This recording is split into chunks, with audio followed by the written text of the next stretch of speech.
তোমার আমার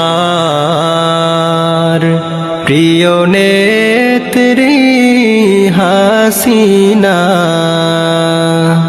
মোদির কাছে চলে গেলেন পালাইয়া। কুমড়া দিয়া কত স্বাদের বেগুনি বানাও, কাঁঠাল দিয়া দামি দামি বার্গার বানাও।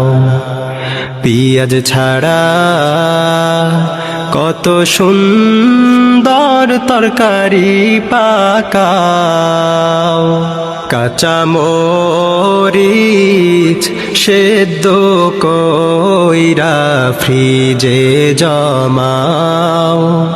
আমাদেরকে না খাওয়াইয়া তুমি কোথায় রও? গোবরের স্যুপ মুদি তো মায় খাওয়াইছে, বাচ্চা হওয়ার সুসংবাদ আইতাছে। তোমার ফাঁসি দেখতে মানুষ আশায় আছে।